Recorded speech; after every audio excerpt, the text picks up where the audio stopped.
Hi, and welcome to this My Lions Rugby podcast. I'm Hendrik Fourie.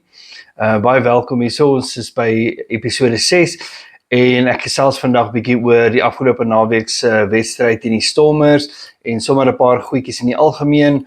Maar eerstens baie geluk aan die Lions wat net 'n ongelooflike wedstryd gespeel het.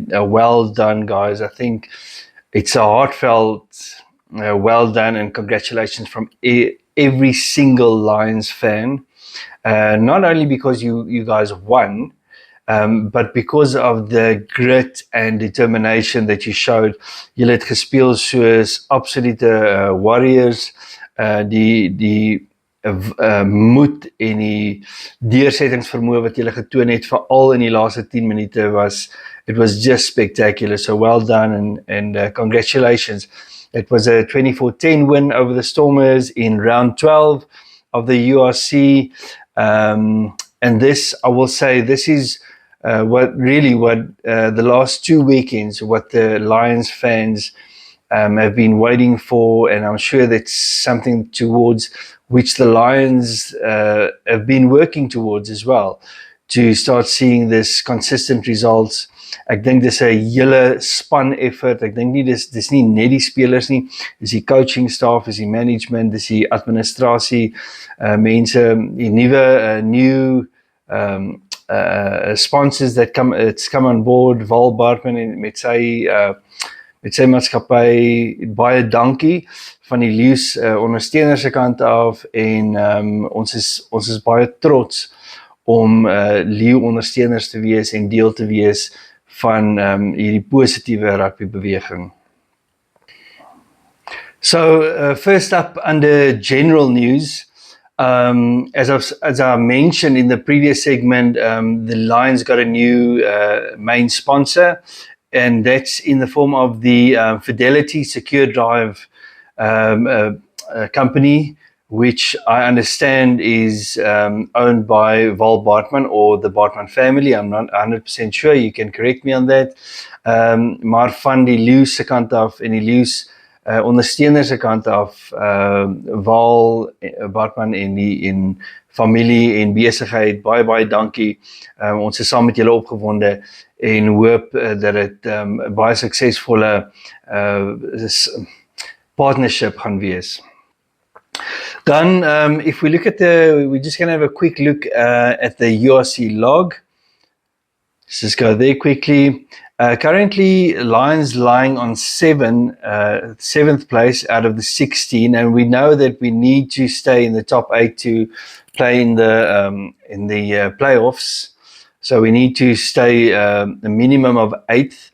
Just to give a bit of context there, the Bulls are behind us at 30 points. The Lions are standing on 33, but the Bulls have a match in hand which they will play in 2 weeks time. In 2 weke van nou gaan die Bulle en die Stormers hulle hergeskeduleerde wedstryd speel wat hulle gemis het, ek dink in Desember.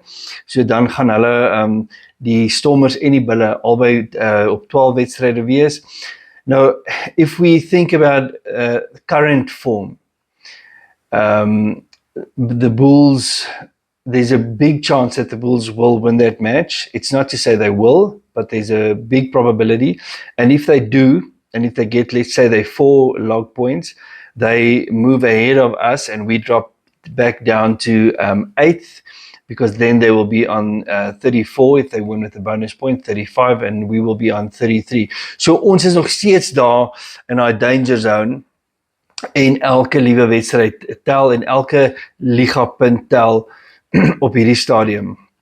Then just in some other news, other rugby related news in South Africa, most people know that JP Peterson, the caretaker coach for the Sharks, have been appointed as the official full-time head coach. So congratulations, JP Peterson.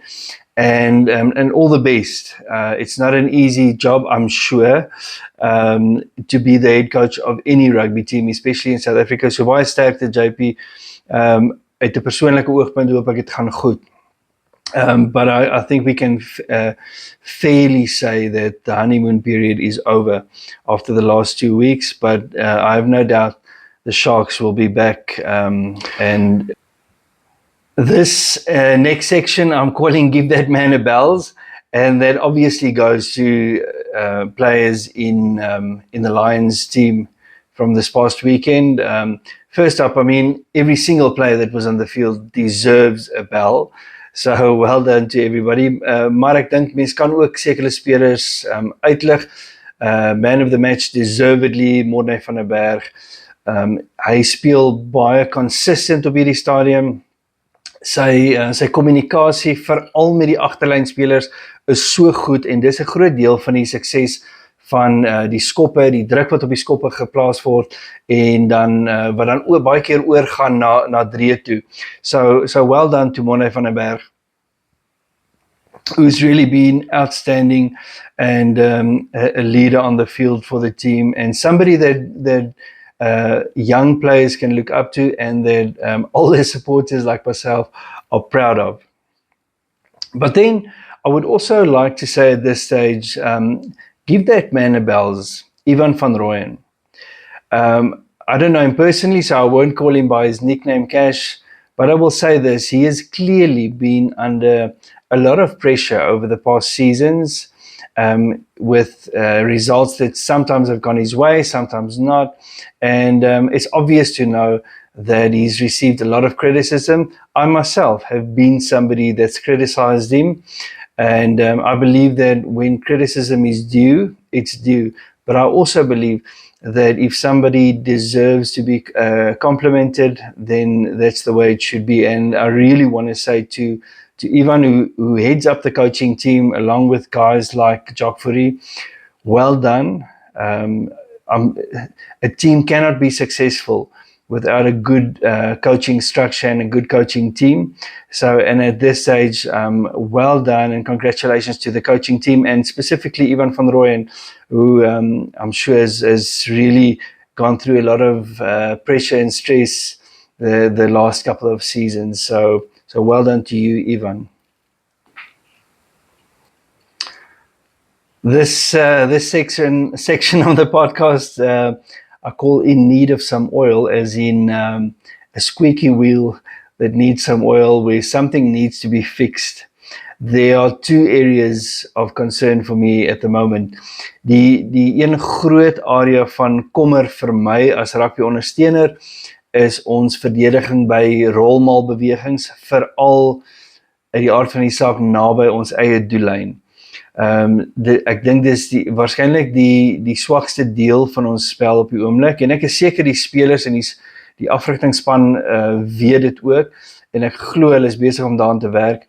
I just think that we need to set that right, because if we do reach the playoff rounds, then we will obviously play against the stronger teams, and they often rely on strong forward packs, and the maul is often a weapon for the stronger teams.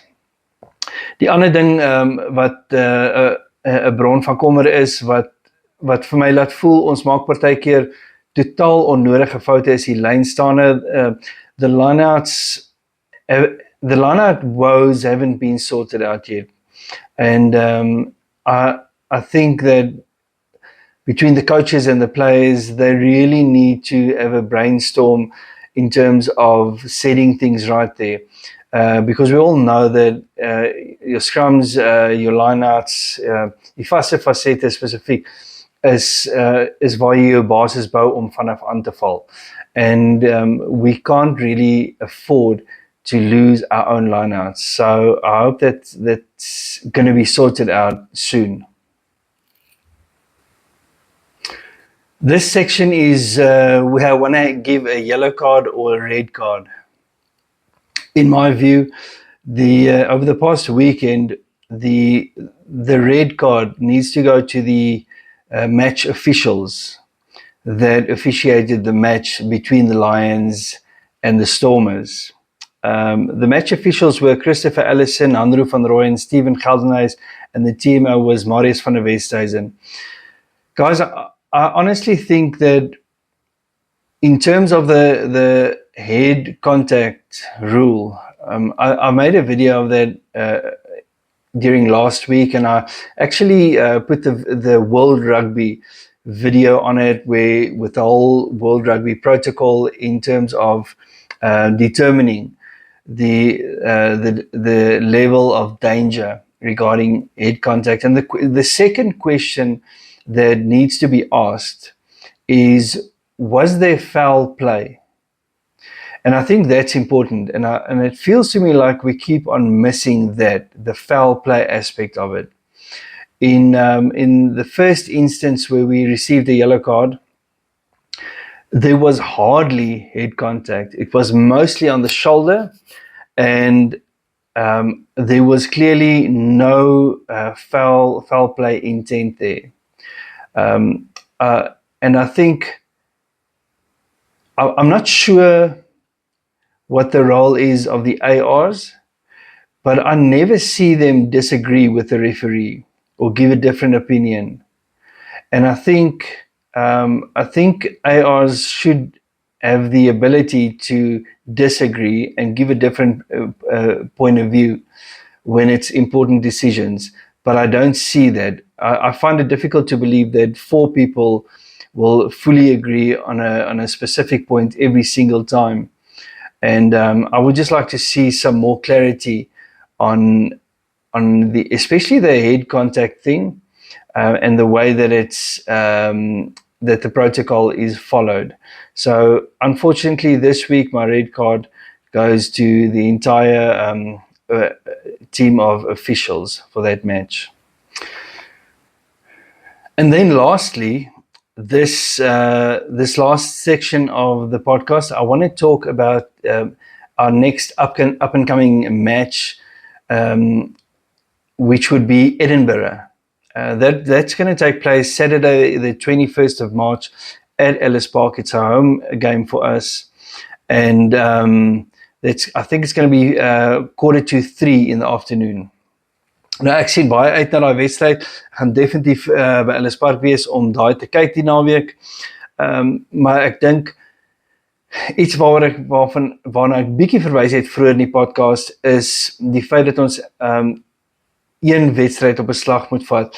Ek weet ons is opgewonde, ons lê 7de op hierdie stadium. Dis ten minste in die helfte van die log waar ons wil lê. When we play Edinburgh, it will be once the Six Nations has ended. And so Edinburgh will have their star players back, players like Duan van der Merwe, Piers Skuman, Darcy Graham. They will probably be back. I'm not sure what the player protocol is regarding Six Nations and URC, whether they will have to rest or something. But I would rather assume that those caliber of players are going to be back for Edinburgh. Now, remember that last year in Scotland, they had the best of the Lions, but the year after that, we gave Edinburgh quite a hiding at Ellis Park. We must never assume anything, and I know that the players plus the coaching staff won't assume anything at this stage. And as supporters also, we need to understand that this will be a tough match, and every single match and every single log point counts at the moment. And but I firmly believe if we build on what we've been doing the last couple of games, disregarding the match against the Bulls, I think we can go out and have a really good match against Edinburgh. I will definitely be at the park that weekend to support the boys in red and white. For sure, I'll be there, and I want to encourage all of the Lions supporters. Kom ons dag op daai dag, en ek weet almal kan dit nie elke naweek maak nie, dis logies, maar as jy kan, kom ons wees daar, kom ons support die boys. And then one last thing that I want to mention, and that is negativity on social media. As Lions supporters, I really want to encourage people to be more positive, and 99% of supporters are positive. But every now and again when we lose a match, people become quite actually rude on social media and personal. And I just think that it's unfair if after one loss or so we criticize too much. I understand criticism, and I also give criticism when it's needed. But I would just love to see us just stand as one man, because ultimately the Lions franchise is made up of players, coaches, admin, and supporters. We all one team, really, in a certain sense. So let's stay positive, let's remain committed, and kom ons ondersteun die ouens deur dik en dun. En as 'n ou baie gefrustreerd voel, vat 'n bier of iets. Maar kom ons hou die snedige persoonlike aanmerkings weg van sosiale media af. Nou ja, van my af, Hendrik Fourie, ek sien julle Saterdag die 21ste Maart op Ellis Park.